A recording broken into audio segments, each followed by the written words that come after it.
ಉತ್ತರಾಧಿಕಾರಿ ಭಾಗ 1. ನಾನು ಒಪ್ಕೊಳ್ತೀನಿ ಡಾಕ್ಟರ್. ನನ್ನ ತಂದೆನ ಬದುಕಿಸ್ಬೇಕು. ಅದಕ್ಕೋಸ್ಕರ ನನ್ನ ಮಾನ ಮರ್ಯಾದೆ ಶೀಲವನ್ನು ಕಳೆದುಕೊಳ್ಬೇಕಾದ್ರೂ ಸರಿ, ನಾನು ಅದಕ್ಕೂ ಸಿದ್ಧ. ಡಾಕ್ಟರ್ ಆನಂದ್ ತಮ್ಮ ಮುಂದೆ ತಲೆಬಾಗಿ ಕುಳಿತಿದ್ದ ಆ ನೊಂದ ಯುವತಿಯನ್ನು ಕರುಣೆಯಿಂದ ನೋಡಿದ್ರು. ಆಕೆಗೆ ಬಹುಶಃ 19ರಿಂದ 20 ವರ್ಷ ವಯಸ್ಸಾಗಿರಬಹುದು, ಅದಕ್ಕಿಂತ ಹೆಚ್ಚಿಲ್ಲ. ಈ ಚಿಕ್ಕ ವಯಸ್ಸಿಗೆ ಎಂತಹ ಬೆಟ್ಟದಷ್ಟು ಕಷ್ಟ ಬಂದ್ಬಿಟ್ಟಿದೆ ಕೃಷ್ಣವೇಣಿ. ಇದನ್ನು ನಿನಗೆ ಹೇಳಲು ನನಗೆ ನಿಜಕ್ಕೂ ಕಷ್ಟವಾಗ್ತಿದೆ. ಆದರೆ ವೈದ್ಯನಾಗಿ ನಾನು ನಿನಗೆ ಎಲ್ಲವನ್ನ ತಿಳಿಸಲೇಬೇಕು. ಮೊದಲಿಗೆ ಅವರು IVF ಪದ್ಧತಿ ಮೂಲಕ ಮಗು ಪಡೆಯೋ ಬಗ್ಗೆ ಮಾತ್ರ ನನ್ನ ಜೊತೆ ಮಾತಾಡಿದರು. ಆದರೆ ಈಗ ಆ ವ್ಯಕ್ತಿಗೆ ಅದು ಬೇಡವಂತೆ. ನೇರವಾಗಿ ನೈಸರ್ಗಿಕ ರೀತಿಯಲ್ಲೇ ಮಗು ಬೇಕು ಅಂತ ಪಟ್ಟು ಹಿಡಿದು ಕೂತಿದ್ದಾರೆ. ಡಾಕ್ಟರ್ ವಿಷಯ ಮುಟ್ಟಿಸೋಕೆ ಪಡ್ತಿದ್ದ ಹಿಂಜರಿಕೆ ಅವರ ಮಾತಿನಲ್ಲೇ ಸ್ಪಷ್ಟವಾಗಿತ್ತು. ಆ ಮಾತನ್ನು ಕೇಳ್ತಾ ಇದ್ದ ಹಾಗೆ ಕೃಷ್ಣವೇಣಿ ತನ್ನ ಕಣ್ಣುಗಳನ್ನು ಬಿಗಿಯಾಗಿ ಮುಚ್ಕೊಂಡ್ಳು. ಅವಮಾನ, ನಾಚಿಕೆಗೇಡಿನ ಬೆಂಕಿಯಲ್ಲಿ ಸುಟ್ಟು ಹೋಗುತ್ತಿರುವಂತೆ ಅವಳ ಇಡೀ ದೇಹದಲ್ಲಿ ಉರಿಯುವ ಸಂವೇದನೆ ಹರಡಿತ್ತು. ಹೃದಯದ ದುಃಖ ತಡೆಯಲಾರದೆ ಮೂಗಿನ ತುದಿಯಲ್ಲಿ ಸಂಗ್ರಹವಾಗಿದ್ದ ಬಿಸಿ ಕಣ್ಣೀರಿನ ಹನಿಗಳು ಕೆಳಗೆ ಬಿದ್ವು. ಕೃಷ್ಣವೇಣಿ, ನೀನು ಇನ್ನೊಮ್ಮೆ ಯೋಚನೆ ಮಾಡು. ಒಪ್ಪಿದೆ ಡಾಕ್ಟರ್. ಕೃಷ್ಣವೇಣಿಯ ಕರ್ಕಶವಾದ ಧ್ವನಿ ವೈದ್ಯರ ಮಾತನ್ನ ತಡೀತು. ನನಗೆ ನನ್ನ ತಂದೆಯ ಜೀವಕ್ಕಿಂತ ಬೇರೆ ಏನೂ ದೊಡ್ಡದಿಲ್ಲ ಡಾಕ್ಟರ್. ಉಳಿದಿದ್ದೆಲ್ಲ ನೀವೇ ನೋಡ್ಕೊಳ್ಳಿ. ತಲೆ ಎತ್ತಿ ಯಾರ ಮುಖವನ್ನು ನೋಡುವ ಧೈರ್ಯವಿಲ್ಲದೆ ಆತ್ಮಗೌರವವನ್ನು ಅಲ್ಲೇ ಬಿಟ್ಟು ಹೊರಟು ಹೋದ ಆ ಅಸಹಾಯಕ ಹುಡುಗಿಯನ್ನೇ ನೋಡುತ್ತಾ ಡಾಕ್ಟರ್ ಆನಂದ್ ನಿಟ್ಟುಸಿರಿಟ್ರು. ನಂತರ ತಮ್ಮ ಮೊಬೈಲ್ನಲ್ಲಿದ್ದ ಜಯಂತ್ ಎಂಬ ನಂಬರ್ ಕರೆ ಮಾಡ್ತಾರೆ. ಸರ್, ಆ ಹುಡುಗಿ ಒಪ್ಕೊಂಡಿದ್ಲು. ಡಾಕ್ಟರ್ ಧ್ವನಿ ತಗ್ಗಿತ್ತು. ಹಾಂ. ಜಯಂತ್ ತಕ್ಷಣವೇ ಕರೆಯನ್ನು ಕಟ್ ಮಾಡಿದ್ದ. ತನ್ನ ಎದುರಿಗೆ ಗಾಜಿನ ಟೇಬಲ್ ಮುಂದೆ ಗಂಭೀರವಾಗಿ ಕುಳಿತಿರುವಂತಹ ಶಕ್ತಿಶಾಲಿ ವ್ಯಕ್ತಿಯನ್ನು ಜಯಂತ್ ನೋಡಿದ್ದ. ವಿಷ್ಣುವರ್ಧನ್. ಆ ಹುಡುಗಿ ಒಪ್ಪಿದ್ದಾಳಂತೆ. ಲ್ಯಾಪ್ಟಾಪ್ ಸ್ಕ್ರೀನನ್ನು ತೀವ್ರವಾಗಿ ದಿಟ್ಟಿಸ್ತಿದ್ದ ವಿಷ್ಣುವರ್ಧನ್ನಿಂದ ಕೇವಲ ಒಂದು ನಿರ್ಲಕ್ಷ್ಯದ ನೋಟ ಮಾತ್ರ ಬಂತು. ವಿಷ್ಣು, ನಿಜವಾಗ್ಲೂ ಇದು ಅಗತ್ಯ ಇದೆಯಾ? ನಿನಗೆ ನಿನ್ನ ಸಾಮ್ರಾಜ್ಯಕ್ಕೆ ಉತ್ತರಾಧಿಕಾರಿ ಮಗು ಬೇಕು ಅಷ್ಟೇ ತಾನೇ? ಅದಕ್ಕೋಸ್ಕರ ನೀನು ಒಂದು ಮದುವೆಯಾಗ್ಬಿಡ್ಬೋದಲ್ವಾ? ಜಯಂತ್ ಹಿಂಜರಿಯುತ್ತಲೇ ತನ್ನ ಸ್ನೇಹಿತನಲ್ಲಿ ಪ್ರಶ್ನಿಸಿದ. ಜಯಂತ್ನ ಪ್ರಶ್ನೆ ಕೇಳಿ ವಿಷ್ಣುವರ್ಧನ್ ತನ್ನ ಕಣ್ಣುಗಳಲ್ಲಿದ್ದ ತೀಕ್ಷ್ಣತೆಯನ್ನು ಅವನತ್ತ ನೆಟ್ಟು ದೃಢ ನಿಶ್ಚಯದಿಂದ ನೋಡ್ದ. ನಿನಗೆ ಎಷ್ಟು ಹೇಳಿದ್ದೀನೋ ಅಷ್ಟು ಮಾತ್ರ ಮಾಡು. ಬೇರೆ ವಿಷಯಗಳಲ್ಲಿ ತಲೆ ಹಾಕಕ್ಕೆ ಹೋಗ್ಬೇಡ. ವಿಷ್ಣುವರ್ಧನ್ ಯಾವುದೇ ಕರುಣೆ ಇಲ್ಲದೆ ತಣ್ಣನೆಯ ಧ್ವನಿಯಲ್ಲೇ ಉತ್ತರಿಸಿದಾಗ ಜಯಂತ್ ಮತ್ತೇನು ಮಾತನಾಡಲಾಗದೆ ಕೋಪ ಮತ್ತು ಬೇಸರದಿಂದ ಹೊರ ನಡೀತಾನೆ. ವಿಷ್ಣುವರ್ಧನ್ ಕೃಷ್ಣ ಗ್ರೂಪ್ ಆಫ್ ಕಂಪನೀಸ್ನ ಕ್ರಿಯಾತ್ಮಕ ಮತ್ತು ಕಟ್ಟುನಿಟ್ಟಾದ ನಾಯಕ, ಕೋಟಿ ಕೋಟಿ ಸಾಮ್ರಾಜ್ಯದ ಅಧಿಪತಿ. ಜಯಂತ್ ಅವನ PA ಮಾತ್ರ ಅಲ್ಲ, ಬಾಲ್ಯದ ಆತ್ಮೀಯ ಸ್ನೇಹಿತ ಕೂಡ.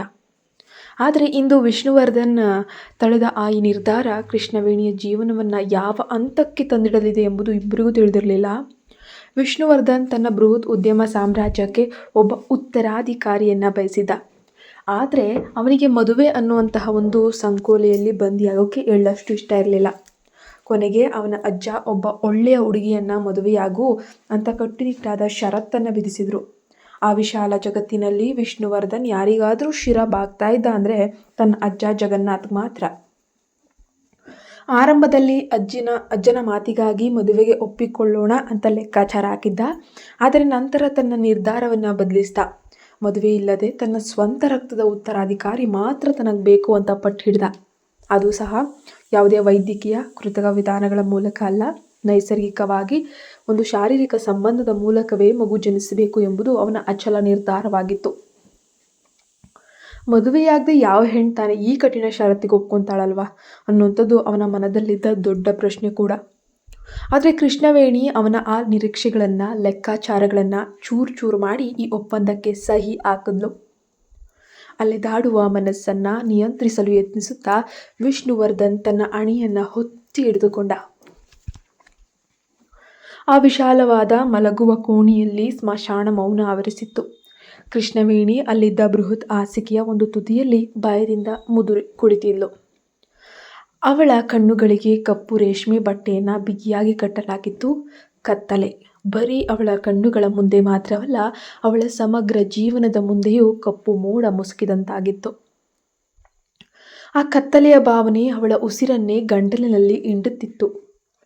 ತನ್ನನ್ನು ಹೀನಾಯ ಪರಿಸ್ಥಿತಿಗೆ ತಳ್ಳಿದ ಆ ವ್ಯಕ್ತಿಯ ಮುಖವನ್ನು ತಾನು ಯಾವುದೇ ಕಾರಣಕ್ಕೂ ನೋಡಬಾರದು ಅನ್ನುವಂಥದ್ದು ಅವಳ ದೃಢ ನಿರ್ಧಾರವಾಗಿತ್ತು. ಅವಳನ್ನು ಅಲ್ಲಿಗೆ ಕರೆತಂದವರು ನೀಡಿದ ಕಟ್ಟುನಿಟ್ಟಿನ ಸೂಚನೆಯೂ ಅದೇ ಆಗಿತ್ತು. ಇದ್ದಕ್ಕಿದ್ದಂತೆ ಹೊರಗಿನ ಅಂಗಳದಲ್ಲಿದ್ದ ಜಲ್ಲಿಕಲ್ಲುಗಳ ಮೇಲೆ ಕಾರಿನ ಟೈರ್ಗಳು ಉಜ್ಜಿಕೊಂಡು ನಿಂತ ಶಬ್ದ ಆ ಮೌನವನ್ನು ಸೀಳಿತ್ತು. ಕೃಷ್ಣವೇಣಿಯ ನಡುಗುವ ಕೈಗಳು ಇನ್ನಷ್ಟು ಬಿಗಿಯಾದವು. ನನಗೆ ದೊಡ್ಡ ಕಂಪನಿಯಲ್ಲಿ ಕೆಲಸ ಸಿಕ್ಕಿದೆ. ಅವರೇ ಅಪ್ಪನ ಶಸ್ತ್ರಚಿಕಿತ್ಸೆಗೆ ಬೇಕಾದ ಪೂರ್ಣ ಹಣವನ್ನು ನೀಡ್ತಿದ್ದಾರೆ ಅಂತ ಮನೆಯಲ್ಲಿ ಸುಳ್ಳು ಹೇಳಿ ಬಂದಿದ್ಲು. ತಂದೆಯ ಲಿವರ್ ಕಸಿ ಶಸ್ತ್ರಚಿಕಿತ್ಸೆಗೆ ಲಕ್ಷಾಂತರ ರೂಪಾಯಿ ಹಣ ಬೇಕಾಗಿತ್ತು. ಅಸಹಾಯಕಿ ಕೃಷ್ಣವೇಣಿಗೆ ಬೇರೆ ಯಾವ ದಾರಿಯೂ ಇರಲಿಲ್ಲ. ಇದ್ದ ಒಂದೇ ಒಂದು ಸಣ್ಣ ಮನೆಯನ್ನು ಮಾರಿದ್ರೂ ಕೂಡ ಬೇಕಾದ ಹಣದ ಅರ್ಧದಷ್ಟು ಸಿಗ್ತಾ ಇರಲಿಲ್ಲ. ಧೈರ್ಯವಾಗಿರು ಕೃಷ್ಣವೇಣಿ, ನೀನು ಇದನ್ನು ಮಾಡಲೇಬೇಕು. ನಿನ್ನನ್ನು ಹೆತ್ತು ಹೊತ್ತು ಸಾಕಿದ ತಂದೆಯ ಜೀವ ಉಳಿಸೋದಕ್ಕಿಂತ ದೊಡ್ಡ ಧರ್ಮ ಮತ್ತೊಂದು ಬೇರೇನೂ ಇಲ್ಲ. ತನ್ನ ರಕ್ತವನ್ನೇ ಹಾಲಾಗಿ ಕುಡಿಸಿ ಬೆಳೆಸಿದ ಅಪ್ಪನಿಗಾಗಿ ಈ ಮಾತ್ರದ ತ್ಯಾಗ ಮಾಡಲು ಸಾಧ್ಯವಿಲ್ವೇ? ಇದರಲ್ಲಿ ಯಾವುದೇ ತಪ್ಪಿಲ್ಲ. ದೇವರೇ, ನನಗೆ ಎದುರಿಸುವ ಧೈರ್ಯ ಕೊಡು ಅಂತ ಮನಸ್ಸಿನಲ್ಲೇ ಪ್ರಾರ್ಥಿಸುತ್ತಾ ತನ್ನ ಕುತ್ತಿಗೆಯಲ್ಲಿದ್ದ ಸಣ್ಣ ಶಿಲುಬೆಯನ್ನು ಬಿಗಿಯಾಗಿ ಹಿಡಿದುಕೊಂಡ್ಳು. ಕೆಳಗೆ ಬೃಹತ್ ಬಾಗಿಲು ತೆರೆಯುವ ಶಬ್ದವಾಯಿತು. ಮೆಟ್ಟಿಲುಗಳ ಮೇಲೆ ಭಾರವಾದ ಬೂಟುಗಳ ಶಬ್ದ ಹತ್ತಿರವಾಗುತ್ತಿದ್ದಂತೆ ಪ್ರತಿ ಹೆಜ್ಜೆಯ ಸದ್ದು ಅವಳ ಎದೆಯ ಬಡಿತವನ್ನು ಇಮ್ಮಡಿಗೊಳಿಸುತ್ತಿತ್ತು. ಕೋಣೆಯ ಬಾಗಿಲು ತೆರೆದ ಸದ್ದು ಕೇಳಿ ಅವಳು ಭಯದಿಂದ ಹಾಸಿಗೆ ಮೇಲೆ ಮತ್ತಷ್ಟು ಸುರುಳಿಯಾಗಿ ಕುಳಿತಳು. ಒಳಗೆ ಬಂದ ವಿಷ್ಣುವರ್ಧನ್ ಒಮ್ಮೆ ಗಂಭೀರವಾಗಿ ಕೋಣೆಯ ಸುತ್ತಲೂ ಕಣ್ಣಾಡಿಸಿದ. ಮಂದವಾದ ಬೆಳಕಿನಲ್ಲಿ ಅವನ ತೀಕ್ಷ್ಣ ನೋಟ ಅವಳ ಮೇಲೆ ಬಿತ್ತು. ಅವಳ ಮುಸುಕಾದ ಕೆನೆ ಬಣ್ಣದ ಉಡುಪನ್ನು ಧರಿಸಿದ್ಲು. ಬಿಚ್ಚಿದ ಅವಳ ಕೂದಲು ಹೆಗಲ ಮೇಲೆ ಹರಿದಾಡ್ತಿತ್ತು. ಯೌವನದ ಕಳೆಯಿಂದ ಕಂಗೊಳಿಸಬೇಕಿದ್ದ ಆ ಹುಡುಗಿ ಪೋಷಕಾಂಶವಿಲ್ಲದೆ ಒಣಗಿ ಹೋದ ಹೂವಿನ ಮೊಗ್ಗಿನಂತೆ ಕಳಗುಂದಿ ಕಾಣ್ತಿದ್ಲು. ಹಲೋ, ಅವನು ಅಲ್ಲೇ ನಿಂತಿದ್ದಾನೆ ಎಂಬುದನ್ನು ಖಚಿತಪಡಿಸಿಕೊಳ್ಳುವಂತೆ ಅವಳು ತೀರಾ ಮೃದುವಾದ ನಡುಗುವ ಧ್ವನಿಯಲ್ಲೇ ಕರೆದಳು. ಅವನ ಸಾಮೀಪ್ಯವೇ ಆ ಕೋಣೆಯ ಗಾಳಿಯನ್ನು ಭಾರವಾಗಿಸಿದಂತೆ ಅವಳಿಗೆ ಭಾಸವಾಯಿತು. ಸಿಗರೇಟಿನ ಘಾಟು ವಾಸನೆ ಮತ್ತು ದುಬಾರಿ ಪರ್ಫ್ಯೂಮ್ನ ಸುವಾಸನೆ ಅವಳನ್ನು ಆವರಿಸಿಕೊಂಡಿತ್ತು. ವಿಷ್ಣುವರ್ಧನ್ ಅವಳ ಎದುರು ನಿಂತು ಅವಳನ್ನು ಆಳವಾಗಿ ವೀಕ್ಷಿಸಿದ. ಸುಮಾರು 20 ವರ್ಷದ ಯುವತಿ ವಿಷ್ಣುವಿನ ಮನಸ್ಸಿನೊಳಗೆ ಎಲ್ಲೋ ಒಂದು ಮೂಲೆಯಲ್ಲಿ ಸಣ್ಣ ಅನಾನುಕೂಲತೆ ಅಥವಾ ಅಪರಾಧಿ ಭಾವನೆ ಕಾಡಕ್ಕೆ ಶುರುವಾಯಿತು. ನೀನು ಒಂದೋ ಮದುವೆಯಾಗಬೇಕು, ಇಲ್ಲವೇ ನಮ್ಮ ವಂಶಕ್ಕೆ ಉತ್ತರಾಧಿಕಾರಿಯನ್ನು ತಂದುಕೊಡಬೇಕು. ಏನೇ ಆಗಲಿ ನಮ್ಮ ಕುಟುಂಬಕ್ಕೆ ಮುಂದಿನ ವಾರಸುದಾರ ಬೇಕೇ ಬೇಕು ವಿಷ್ಣು. ಅವನ ಅಜ್ಜನ ಗಂಭೀರ ಧ್ವನಿ ಅವನ ಕಿವಿಯಲ್ಲಿ ಪುನಃ ರಿಂಗಣಿಸತೊಡಗಿತ್ತು. ಕಣ್ಣುಗಳನ್ನು ರೇಷ್ಮೆ ಬಟ್ಟೆಯಿಂದ ಮುಚ್ಚಿದ್ರೂ ಕೂಡ ಗಂಭೀರ ವ್ಯಕ್ತಿತ್ವದ ಆ ಗಡುಸು ತನ್ನ ತೀರಾ ಸನ್ನಿಹಿತದಲ್ಲಿದ್ದಾನೆಂಬ ಅರಿವಾಗಿ ಕೃಷ್ಣವೇಣಿ ಅರಿವಿಲ್ಲದೆಯೇ ಒಂದು ಹೆಜ್ಜೆ ಹಿಂದಿಟ್ಲು. ಹಾಡುವ ಮಾತುಗಳೆಲ್ಲವೂ ಅವಳ ಗಂಟಿನಲ್ಲೇ ಸಿಲುಕಾಕೊಂಡ್ವು. ಕಳೆದ 1 ವಾರದಿಂದ ತನ್ನ ಮನಸ್ಸಿಗೆ ತಾನೇ ಹೇಳಿಕೊಟ್ಟು ತಂದಿಟ್ಕೊಂಡಿದ್ದ ಧೈರ್ಯವೆಲ್ಲವೂ ಆತನ ಸಾಮೀಪ್ಯದ ಒಂದೇ ಒಂದು ಕ್ಷಣದಲ್ಲಿ ಕರಗಿ ನೀರಾಗಿತ್ತು. ಓ ದೇವ್ರೇ, ಅವಳು ಅರಿವಿಲ್ಲದೆ ಕಂಗೆಟ್ಟು ಪ್ರಾರ್ಥಿಸಿದ್ಲು. ಆ ಕ್ಷಣದಲ್ಲಿ ಅವಳ ಮನಸ್ಸು ಬೃಹತ್ ಅರಮನೆಯಂತಹ ಮಹಲನ್ನು, ಧರ್ಮ ಸಂಕಟದ ಒಪ್ಪಂದವನ್ನು ಬಿಟ್ಟು ಎಲ್ಲಾದರೂ ದೂರ ಓಡಿ ಹೋಗಬಾರದೆ ಅಂತ ತೀವ್ರವಾಗಿ ಆತೊರೆತಿತ್ತು. ವಿಷ್ಣುವರ್ಧನ್ ಅವಳನ್ನು ರೆಪ್ಪೆ ಇಕ್ಕದೆ ದಿಟ್ಟಿಸಿ ನೋಡ್ದ. ಅವನ ಆ ಕಣ್ಣುಗಳಲ್ಲಿ ಯಾವುದೇ ಕರುಣೆ ಅಥವಾ ಅನುರಾಗದ ಕುರುಹೇ ಇರಲಿಲ್ಲ. ಬದಲಿಗೆ ಒಂದು ರೀತಿಯ ಕುತೂಹಲ ಮತ್ತು ಆಸಕ್ತಿಯಷ್ಟೇ ಇತ್ತು. ಇಂದು ರಾತ್ರಿ ತಾನು ಮಾಡ್ತಾ ಇರೋದು ಸರಿನೋ ತಪ್ಪೋ ಅನ್ನುವಂಥದ್ದು ಅವನಿಗೆ ಸರಿಯಾಗಿ ತಿಳಿದಿರಲಿಲ್ಲ. ಆದರೆ ಅಜ್ಜನ ಹಠದ ಮುಂದೆ ಬೇರೆ ದಾರಿಯೇ ಇರಲಿಲ್ಲ. ಅವನು ನಿಧಾನವಾಗಿ ಗಂಭೀರ ಹೆಜ್ಜೆಗಳನ್ನಿಡುತ್ತಾ ಅವಳ ಕಡೆಗೆ ಸಾಗ್ದ. ನಿನಗೆ ಭಯವಾಗ್ತಿದೆಯೇ? ಅವಳ ನಡುಗುತ್ತಿದ್ದ ಕೈಗಳನ್ನು ನೋಡುತ್ತಾ ತಣ್ಣನೆಯ ಧ್ವನಿಯಲ್ಲಿ ಕೇಳಿದ್ದ. ಆ ಧ್ವನಿ ಕೃಷ್ಣವೇಣಿಯಲ್ಲಿ ಹೊಸದೊಂದು ಶೀತಲ ನಡುಕವನ್ನು ಹುಟ್ಟಿಸಿತು. ಆದರೆ ಅವಳು ಊಹಿಸಿದಷ್ಟು ಕಠಿಣವಾಗಿರಲಿಲ್ಲ. ಅದು ಆಳವಾದ, ಸಮ್ಮೋಹಕವಾದ, ಅಪಾರ ಗಾಂಭೀರ್ಯದಿಂದ ಕೂಡಿದಂತಹ ಧ್ವನಿ. ಕೃಷ್ಣವೇಣಿ ಕ್ಷಣಕಾಲ ಆಶ್ಚರ್ಯಚಕಿತಳಾದಳು. ಈ ಒಪ್ಪಂದ ಮಾಡಿಕೊಂಡವನು ಬಹುಶಃ ವಯಸ್ಸಾದ ಯಾರೋ ಒಬ್ಬ ಶ್ರೀಮಂತ ಇರಬಹುದು ಅಂತಾನು ಭಾವಿಸಿದ್ದೆ. ಆದರೆ ಈ ಧ್ವನಿ ಹಾಗೆ ಕೇಳಿಸ್ತಾ ಇಲ್ವಲ್ಲ. ಹೆದರಬೇಡ, ನಿನಗೆ ಯಾವುದೇ ತೊಂದರೆಯಾಗುವುದಿಲ್ಲ. ಅವನು ಅವಳನ್ನು ಸಮಾಧಾನಪಡಿಸುವಂತೆ ನುಡಿದ. ಅವಳು ಅನುಭವಿಸುತ್ತಿರುವ ನಾಚಿಕೆಯಲ್ಲ, ಬದಲಿಗೆ ಸಾವು ಬದುಕಿನ ನಡುವಿನ ಭಯ ಎಂದು ಅವನಿಗೆ ಅರ್ಥವಾಗಿತ್ತು. ನಾನು ನಿನ್ನನ್ನು ಹಿಂಸಿಸೋಕೆ ಅಂತ ಹೇಳಿ ಇಲ್ಲಿಗೆ ಬಂದಿಲ್ಲ. ಅವಳು ಆ ಆಘಾತಕಾರಿ ಸತ್ಯದಿಂದ ಚೇತರಿಸಿಕೊಳ್ಳುವಷ್ಟರಲ್ಲೇ ಅವನು ಯಾವುದೋ ಬಿಸ್ನೆಸ್ ಮೀಟಿಂಗ್ ಪ್ರಾರಂಭಿಸುವಷ್ಟೇ ಸಹಜವಾಗಿ ನಿಷ್ಠೂರವಾಗಿ ನುಡಿದ. ನಾವು ಪ್ರಾರಂಭಿಸೋಣವೇ? ಆ ಮಾತುಗಳಲ್ಲಿದ್ದ ಶೀತಲತೆ ಅವಳನ್ನು ಹೆಪ್ಪುಗಟ್ಟುವಂತೆ ಮಾಡಿತು. ಅವಳು ಯಾವುದೇ ಉತ್ತರ ನೀಡುವ ಮುನ್ನವೇ ಅವನು ಅವಳನ್ನು ತನ್ನ ಬಲಿಷ್ಠ ತೋಳುಗಳಲ್ಲಿ ಎತ್ಕೊಂಡಿದ್ದ. ಒಣಗಿದ ಹೂವಿನಂತೆ ಅವಳು ಅವನ ತೋಳುಗಳಲ್ಲಿ ತೇಲಿ ಹೋದ್ಲು. ಅವಳ ಉಸಿರು ಬಿಗಿ ಹಿಡಿದ್ಲು. ಪಾದಗಳು ನೆಲದಿಂದ ಮೇಲಕ್ಕೆತ್ತಿದಾಗ ಇಡೀ ಜಗತ್ತೇ ತಲೆ ಕೆಳಗಾಗಿ ಸುತ್ತುತ್ತಿರುವಂತೆ ಅನ್ನಿಸ್ತು.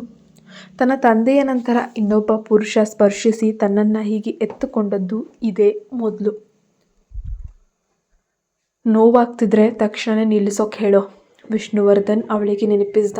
ಅದು ಅವನ ಕಾಳಜಿಯೋ ಅಥವಾ ಕೇವಲ ಕರ್ತವ್ಯವೋ ತಿಳಿಲಿಲ್ಲ. ಆದರೆ ಕೃಷ್ಣವೇಣಿಗೆ ಅದು ಬರಲಿರುವ ದೊಡ್ಡ ಬಿರುಗಾಳಿಯ ಮುನ್ಸೂಚನೆಯಂತೆಯೇ ತೋರ್ತು. ಅವನು ಅವಳನ್ನು ನಿಧಾನವಾಗಿ ಮೆತ್ತನೆಯ ಹಾಸಿಗೆ ಮೇಲೆ ಮಲಗಿಸ್ದ.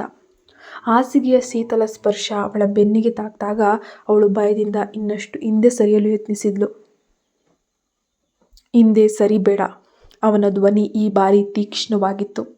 ಅವನು ತನ್ನ ತೆಳುವಾದ ಮಣಿಕಟ್ಟನ್ನು ಹಿಡಿದು ತನ್ನ ಕಡೆಗೆ ಸೆಳೆದ. ನಾನು ನಿನಗೆ ಹಿಂದೆ ಹೋಗಬೇಡ ಅಂತ ಹೇಳಿದ್ದೆ. ಅವನ ಆಳವಾದ ಧ್ವನಿ ಅವಳ ಕಿವಿಯ ಬಳಿ ನರಳುವಿಕೆಯಂತೆ ಕೇಳಿಸ್ತು. ಅವನಿಗೆ ವಿರೋಧವನ್ನು ವ್ಯಕ್ತಪಡಿಸುವಂತಹ ಕನಿಷ್ಠ ಧೈರ್ಯವೂ ಕೂಡ ಅವಳಲ್ಲಿರಲಿಲ್ಲ. ಹಾಗಿದ್ದರೂ ಅವಳ ಅಂತರಂಗದಲ್ಲಿ ಸಾವಿರಾರು ಪ್ರಶ್ನೆಗಳು ಅಲೆಯಾಗಿ ಹೇಳ್ತಾ ಇದ್ವು. ಇಷ್ಟೊಂದು ಅಪಾರ ಸಂಪತ್ತು, ಅಧಿಕಾರ, ಯೌವನದ ಶಕ್ತಿ ಇರುವಂತಹ ಈ ವ್ಯಕ್ತಿ ನನ್ನಂತಹ ಒಬ್ಬ ಸಾಮಾನ್ಯ ಅಸಹಾಯಕ ಹುಡುಗಿಗೆ ಹಣ ಕೊಟ್ಟು ಉತ್ತರಾಧಿಕಾರಿಯನ್ನು ಪಡೆಯೋಕ್ಕೆ ಯಾಕೆ ಮುಂದಾಗಿದ್ದಾನೆ ಅಂತ. ಈತನಿಗೆ ಮದುವೆ ಆಗೋಕ್ಕೆ ಸಾಧ್ಯ ಇಲ್ವಾ? ಅಥವಾ ಈತನಲ್ಲಿ ಏನಾದರೂ ನ್ಯೂನ್ಯತೆ ಇದೆಯಾ? ನನಗೊಂದು ಪ್ರಶ್ನೆ ಇದೆ. ಅವಳು ತನ್ನಲ್ಲಿದ್ದ ಕೊನೆಯ ಹನಿ ಧೈರ್ಯವನ್ನು ಒಟ್ಟುಗೂಡಿಸ್ಕೊಂಡು ನಡುಗುವ ಧ್ವನಿಯಲ್ಲೇ ಕೇಳಿದ್ಲು. ಕೇಳು. ಅವನ ಧ್ವನಿಯಲ್ಲಿ ಅಸಹನೆ ಅನ್ನೋದು ಎದ್ದು ಕಾಣ್ತಾ ಇತ್ತು. ಅವನ ಬೆರಳುಗಳ ಚಲನೆ ನಿಲ್ಲಿಲ್ಲ. ಆ ತಣ್ಣನೆಯ ಸ್ಪರ್ಶ ಕೃಷ್ಣವೇಣಿಯ ದೇಹಕ್ಕೆ ತಾಗಿದಾಗ ಅವಳೊಳಗೆ ಮಿಂಚಿನಂತಹ ನಡುಕ ಹಾದು ಹೋಯಿತು. ಇದು IVF ವಿಧಾನ ಎಂದು ಒಪ್ಪಂದದಲ್ಲಿತ್ತು ಅಲ್ವಾ? ಹಾಗಾದರೆ ಈಗ ನೀವು ಅದನ್ನು ಈಗ ನೈಸರ್ಗಿಕ ರೀತಿಯಲ್ಲೇ ಮಾಡಲು ಏಕೆ ನಿರ್ಧರಿಸಿದ್ರಿ? ಅವಳ ಪ್ರಶ್ನೆಯನ್ನು ಕೇಳ್ತಿದ್ದ ಹಾಗೆ ಧ್ವನಿ ಗಂಟಲಲ್ಲೇ ಮುರಿದು ಬಿತ್ತು. ವಿಷ್ಣುವರ್ಧನ ಬಿಸಿ ಉಸಿರು ಅವಳ ಹಣೆಯನ್ನು ತಡವಿತ್ತು. ಅವಳ ಸಣ್ಣ ನರಳುವಿಕೆ ಮತ್ತು ಹೆದರಿಕೆಯನ್ನು ಕಂಡು ಅವನಲ್ಲಿದ್ದ ಉದ್ವೇಗ ಕೊಂಚ ಶಮನವಾಯಿತು. ಅವನು ಅವಳ ಕಿವಿಯ ಬಳಿ ಬಾಗಿ ತೀರಾ ಮೃದುವಾಗಿ ಪಿಸುಗುಟ್ಟಿದ್ದ. ನಾನು ನನ್ನ ವಂಶದ ಒಂದೇ ಒಂದು ಕ್ರೋಮೋಸೋಮಿನ್ಸ್ ವರ್ಣತಂತುವನ್ನು ಕಳೆದುಕೊಳ್ಳೋಕೆ ಬಯಸೋದಿಲ್ಲ. ನನ್ನ ರಕ್ತ ಅದು ಸಂಪೂರ್ಣ ಶುದ್ಧವಾಗಿರಬೇಕು. ಅದಕ್ಕಾಗಿಯೇ ನಾವಿಬ್ಬರ ಮಧ್ಯೆ ಯಾವುದೇ ಮೂರನೇ ವ್ಯಕ್ತಿ ಅಥವಾ ವೈದ್ಯಕೀಯ ಉಪಕರಣ ಇರಲೇಬಾರದು ಅಂತ ನಿರ್ಧರಿಸಿದ್ದೀನಿ. ಸ್ವಲ್ಪ ಹೊತ್ತಿನ ಮೌನದ ನಂತರ ಇದೊಂದು ಕಾರಣ ನಿನಗೆ ಸಾಕೆ ಅಂತ ಕೇಳಿದ್ದ. ಆ ದುರಹಂಕಾರದ ನಿರ್ದಯಿ ಉತ್ತರವನ್ನು ಕೇಳಿ ಕೃಷ್ಣವೇಣಿ ದಿಗ್ಭ್ರಮೆಗೊಂಡ್ಳು. ಮರುಕ್ಷಣವೇ ಅವನ ಬಲಿಷ್ಠ ಕೈಗಳು ಅವಳ ಮೇಲೆ ಸಂಪೂರ್ಣವಾದ ಪ್ರಾಬಲ್ಯವನ್ನು ಸಾಧಿಸ್ತಾ ಇದ್ವು. ಕೃಷ್ಣವೇಣಿಯ ಹಣೆಯ ಮೇಲೆ ಬೆವರಿನ ಹನಿಗಳು ತಟ್ಟನೆ ಮೂಡಿದ್ವು. ಅವಳು ನೋವು ಮತ್ತು ಭಯದಿಂದ ದೂರ ಸರಿಯೋಕೆ ಸಾಹಸ ಪಟ್ಲು. ಆದರೆ ಆ ಬಲಿಷ್ಠ ಸಿಂಹದಂತಹ ವ್ಯಕ್ತಿಯ ಮುಂದೆ ಅವಳು ಕೇವಲ ಒಂದು ಅಸಹಾಯಕ ಗುಬ್ಬಚ್ಚಿಯಂತಿದ್ಲು. ಕಿಟಕಿಯ ಹೊರಗೆ ಅಬ್ಬರಿಸಿ ಬೀಸ್ತಾ ಇದ್ದಂತಹ ಗಾಳಿಯ ಸದ್ದು ಅವಳ ಅಂತರಂಗದ ಮೂಕ ರೋದನೆಯನ್ನು ನುಂಗು ಹಾಕ್ತು. ಅವಳು ಇನ್ನೂ ಜಗತ್ತನ್ನೇ ಕಾಣದ ಅರಳದ ಹೂವು ಎಂಬುದು ವಿಷ್ಣುವರ್ಧನ್ಗೆ ತಿಳಿದಿತ್ತು. ತನ್ನ ಮನಸ್ಸಿನೊಳಗಿನ ಅಪರಾಧಿ ಭಾವನೆಯನ್ನು ಕಡಿಮೆ ಮಾಡಿಕೊಳ್ಳೋಕೆ ಅವನು ಕಂಡುಕೊಂಡ ಏಕೈಕ ಮಾರ್ಗವೆಂದರೆ ಅವಳೊಂದಿಗೆ ಸಾಧ್ಯವಾದಷ್ಟು ಸೌಮ್ಯವಾಗಿ ನಡೆದುಕೊಳ್ಳುವಂಥದ್ದು. ಆದಾಗ್ಯೂ ಅವಳ ದೇಹದ ಮೃದುತ್ವ ಮತ್ತು ಭಯದಿಂದ ಉಂಟಾದ ನಡುಕ ಅವನೊಳಗಿನ ಶಕ್ತಿಯನ್ನೇ ಪ್ರಚೋದಿಸುತ್ತಿತ್ತು. ತನ್ನ ಭಾವನೆಗಳು ನಿಯಂತ್ರಣ ಮೀರಿ ಹೋಗ್ತಾ ಇದ್ದಾವೆಯೋ ಎಂದು ಅವನಿಗೂ ಒಳಗೊಳಗೆ ಭಯವಾಯಿತು. ಹೊರಗೆ ಒಂದು ಮಳೆ ಸುರಿತಾ ಇದೆ. ಸುದೀರ್ಘ ರಾತ್ರಿ. ಕೃಷ್ಣವೇಣಿಗೆ ಬೋರ್ಗರಿಯುವ ಕಾಡಿನ ಪ್ರವಾಹದಲ್ಲಿ ಸಿಲುಕಿ ದೋಣಿಯೊಂದು ಕೊಂಚಿ ಹೋಗ್ತಾ ಇರೋ ಥರ ಭಾಸ ಆಗ್ತಾ ಇದೆ. ಆತನ ಪ್ರತಿ ಸ್ಪರ್ಶಕ್ಕೂ ತನ್ನ ಆತ್ಮವೇ ನೊಂದು ಬೆಂಕಿಯಲ್ಲಿ ಬೇಯ್ತಾ ಇರೋ ಥರ ಅನುಭವಿಸ್ತಾ ಇದ್ದಾಳೆ. ಬೆಳಗಿನ ಜಾವ ಸ್ವಲ್ಪ ಸಮಯದವರೆಗೆ ಮಳೆ ಬಿಡುವು ನೀಡಿತ್ತು. ಕಿಟಕಿಯ ಮೂಲಕ ತೂರಿ ಬಂದ ತಂಪಾದ ಗಾಳಿಯ ಸ್ಪರ್ಶಕ್ಕೆ ಅವಳಿಗೆ ಎಚ್ಚರ ಆಯಿತು. ನಿನ್ನೆ ರಾತ್ರಿ ನಡೆದಂತಹ ಘಟನೆಗಳೆಲ್ಲವೂ ಒಂದೊಂದಾಗಿ ನೆನಪಾಗ್ತಾ ಇದ್ದಾಗೆ ಅವಳು ತಟ್ಟನೆ ಹಾಸಿಗೆಯಿಂದ ಎದ್ದು ಕುಳಿತುಕೊಂಡ್ಳು. ಅವಳ ದೇಹದ ಮೇಲೆ ಒಂದು ಸಡಿಲವಾದ ನೈಟ್ ಗೌನ್ ಇತ್ತು. ಅವನು ಈಗಾಗಲೇ ಹೊರಟು ಹೋಗಿದ್ದ. ಕೋಣೆಯಲ್ಲಿ ಅವನ ಸುಳಿವೇ ಇರಲಿಲ್ಲ. ಇದ್ದಕ್ಕಿದ್ದಂತೆ ಬಾಗಿಲು ತೆರೆದು ಮಧ್ಯವಯಸ್ಕ ಮಹಿಳೆಯೊಬ್ಬಳು ಒಳಗೆ ಬಂದಳು. ವಿಮಲಾ. ಈ ಬೃಹತ್ ಬಂಗಲೆಯ ಆಡಳಿತಗಾರ್ತಿ. ಕೃಷ್ಣವೇಣಿಯ ಯೋಗಕ್ಷೇಮ ನೋಡಿಕೊಳ್ಳುವಂತಹ ಜವಾಬ್ದಾರಿಯನ್ನು ವಿಷ್ಣುವರ್ಧನ್ ಅವಳಿಗೆ ವಹಿಸಿದ್ದ. ಅಮ್ಮ, ಎಚ್ಚರವಾಯಿತೆ? ವಿಮಲಾಳ ತೀಕ್ಷ್ಣ ಕಣ್ಣುಗಳು ಒಮ್ಮೆ ಇಡೀ ಕೋಣೆಯನ್ನು ಸ್ಕ್ಯಾನ್ ಮಾಡಿದ್ವು. ಚೆಲ್ಲಾಪಿಲ್ಲಿಯಾಗಿದ್ದ ಸುಕ್ಕುಗಟ್ಟಿದ್ದ ಕಂಬಳಿಗಳು, ನೆಲದ ಮೇಲೆ ಬಿದ್ದಿದ್ದಂತಹ ವಸ್ತುಗಳು. ವಿಮಲಾಳ ಮುಖದಲ್ಲಿ ಒಂದು ಕ್ಷಣ ಅನುಕಂಪ ಹಾಗೂ ಅಪರಾಧಿ ಭಾವನೆ ಕಾಣಿಸಿಕೊಂಡು ಮರುಕ್ಷಣವೇ ಮಾಯವಾಯಿತು. ಕೃಷ್ಣವೇಣಿಗೆ ಅದು ನಿಜವಾದ ಕರುಣೆಯೋ ಅಥವಾ ತನ್ನ ಪರಿಸ್ಥಿತಿಯನ್ನು ನೋಡಿ ಆಕೆ ಹಾಡ್ತಿರೋಂಥ ಅಪಹಾಸ್ಯವೋ ಅಂತ ತಿಳಿಯೋಕ್ಕಾಗಲಿಲ್ಲ. ನೀವು ಸ್ನಾನ ಮಾಡಲು ನಾನು ಸಹಾಯ ಮಾಡಲೇ ಅಮ್ಮ? ಬಿಸಿ ನೀರು ಆನ್ ಮಾಡಿದ್ದೇನೆ. ವಿಮಲಾಳ ಧ್ವನಿಯಲ್ಲಿ ಸಿಹಿ ಮಾತುಗಳಿದ್ರೂ ಕೂಡ ಆ ಮಾತುಗಳು ಕೃಷ್ಣವೇಣಿಯ ಮನಸ್ಸಿಗೆ ತೀವ್ರವಾದ ಒಂದು ರೀತಿಯ ನೋವು, ಅಸಹ್ಯವನ್ನು ಉಂಟು ಮಾಡ್ತಿದ್ವು. ತಾನು ಉಪಚರಿಸಲ್ಪಡಬೇಕಾದ ರೋಗಿಯಲ್ಲ, ಬದಲಾಗಿ ಹಣ ಕೊಟ್ಟು ಖರೀದಿಸಲ್ಪಟ್ಟ ವಸ್ತು ಎಂಬ ಕ್ರೂರ ಸತ್ಯವನ್ನು ಆ ಮಾತುಗಳು ಅವಳಿಗೆ ನೆನಪಿಸಿದವು. ಇಲ್ಲ ಇಲ್ಲ, ನಾನೇ ಒಬ್ಬಂಟಿಯಾಗಿ ಹೋಗ್ತೇನೆ, ನಾನು ಸ್ನಾನ ಮಾಡ್ತೀನಿ. ಕೃಷ್ಣವೇಣಿ ನಿಧಾನವಾಗಿ ಹಾಸಿಗೆಯಿಂದ ಎದ್ದು ನಿಲ್ಲಲು ಯತ್ನಿಸಿದ್ಲು. ಅವಳ ಇಡೀ ದೇಹ ತೀವ್ರವಾಗಿ ನೋಯ್ತಾ ಇತ್ತು. ಕಾಲುಗಳಲ್ಲಿ ಶಕ್ತಿಯೇ ಇಲ್ಲದಂತಾಗಿತ್ತು. ಕೆನ್ನೆಗಳ ಮೇಲೆ ನೆನ್ನೆ ರಾತ್ರಿಯ ಕಣ್ಣೀರು ಒಣಗಿ ಕತ್ತಲೆಯಾಗಿತ್ತು. ಅವಳ ತಲೆ ಅಪಮಾನ ಮತ್ತು ನಾಚಿಕೆಯಿಂದ ಕೆಳಗ್ಬಾಗಿತ್ತು. ವಿಮಲಾ ಅವಳನ್ನು ಒಮ್ಮೆ ಸಹಾನುಭೂತಿಯಿಂದ ನೋಡಿ ಉಪಹಾರದ ತಟ್ಟೆಯನ್ನು ಮೇಜಿನ ಮೇಲಿಟ್ಟು ಮೌನವಾಗಿ ಹೊರಟೇ ಹೋಗ್ತಾಳೆ. ಕೃಷ್ಣವೇಣಿ ಕಷ್ಟಪಟ್ಟು ಒಂದೊಂದೇ ಹೆಜ್ಜೆಗಳನ್ನಿಡುತ್ತಾ ಬಾತ್ರೂಮ್ ಕಡೆಗೆ ಸಾಗಿದ್ಲು. ಶವರ್ನಿಂದ ಮೇಲಿಂದ ಬೀಳ್ತಿದ್ದಂತಹ ತಣ್ಣೀರು ಅವಳ ದೇಹಕ್ಕೆ ಬಡಿದಾಗ ಅವಳು ಗಟ್ಟಿಯಾಗಿ ಅತ್ತುಬಿಟ್ಲು. ತನ್ನ ದೇಹದ ಮೇಲಿದ್ದ ರಾತ್ರಿಯ ಗುರುತುಗಳನ್ನು, ಪವಿತ್ರತೆಯ ಭಾವವನ್ನು ಸೋಪಿನ ನೊರೆಯಿಂದ ತೊಳೆದು ಹಾಕೋಕ್ಕೆ ಸಾಹಸ ಪಟ್ಲು. ಕನ್ನಡಿಯಲ್ಲಿ ತನ್ನ ಪ್ರತಿಬಿಂಬವನ್ನು ನೋಡ್ಕೊಳ್ತಿದ್ದಂತೆ ಅವಳಿಗೆ ತನ್ನ ಮೇಲೆ ಅಸಹ್ಯ ಉಂಟಾಯಿತು. ಗೋಡೆಗೆ ಹೊರಗೆ ನಿಂತು ದೀನವಾಗಿ ಕಟುವಾಗಿ ಅತ್ತಳು.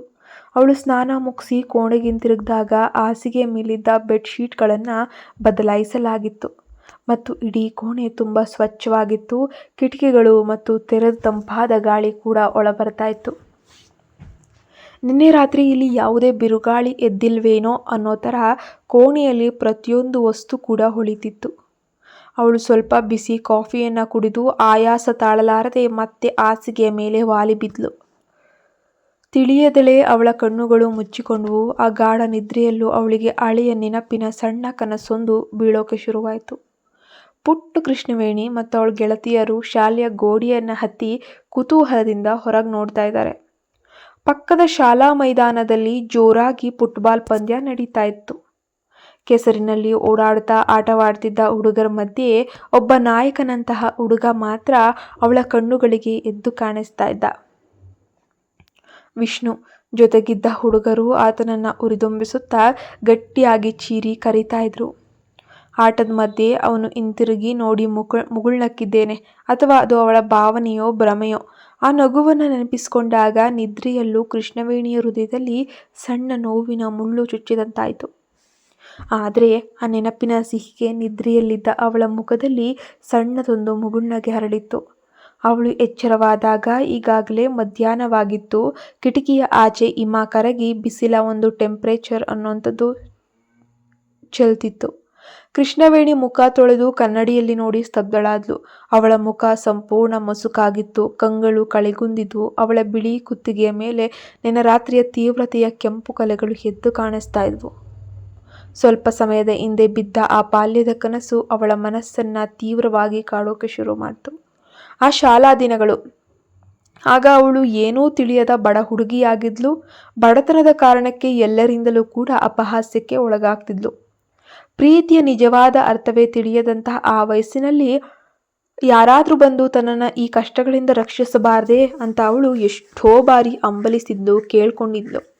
ಆದರೆ ವಿಷ್ಣುವರ್ಧನ್ ಕೇವಲ 1 ವರ್ಷ ಅಲ್ಲಿ ಓದಿ ನಂತರ ಇದ್ದಕ್ಕಿದ್ದಂತೆ ಎಲ್ಲೋ ಕಣ್ಮರೆಯಾಗಿ ಹೋದ ಆ ಗಂಭೀರ ಮುಖ, ಇದ್ದಕ್ಕಿದ್ದಂತೆ ಹರ್ಷ ಮತ್ತು ವಾತ್ಸವದ ನೆನಪಾದವಳಂತೆ ಅವಳು ಬಲವಂತವಾಗಿ ತಲೆ ಅಳ್ಳಾಡಿಸಿದ್ಲು. ನಿಟ್ಟುಸಿರು. ಕೃಷ್ಣವೇಣಿ, ಇನ್ನು ಅವನ ಬಗ್ಗೆ ಯೋಚಿಸಲು ನಿನಗೆ ಏನು ತಾನೇ ಹಕ್ಕಿದೆ? ನೀನು ಈಗಾಗಲೇ ಹಣಕ್ಕಾಗಿ ನಿನ್ನ ಆತ್ಮವನ್ನು ದೇಹವನ್ನು ಮಾರ್ಕೊಂಡಿದೀಯ. ಈ ದೇಹವು ನಿನ್ನದಲ್ಲ. ಅದರ ಬಗ್ಗೆ ಇನ್ನು ಮುಂದೆ ಯೋಚಿಸುವ ಹಕ್ಕೂ ನಿನಗಿಲ್ಲ. ಕತೆ ಮುಂದುವರಿಯುತ್ತೆ. ಪ್ಲೀಸ್ ನಮ್ಮ ಚಾನಲ್ಗೆ ಸಬ್ಸ್ಕ್ರೈಬ್ ಆಗಿ ಹಾಗೆ ಈ ಕತೆ ಬಗ್ಗೆ ಅಭಿಪ್ರಾಯವನ್ನು ಕಮೆಂಟ್ನಲ್ಲಿ ತಿಳಿಸಿ.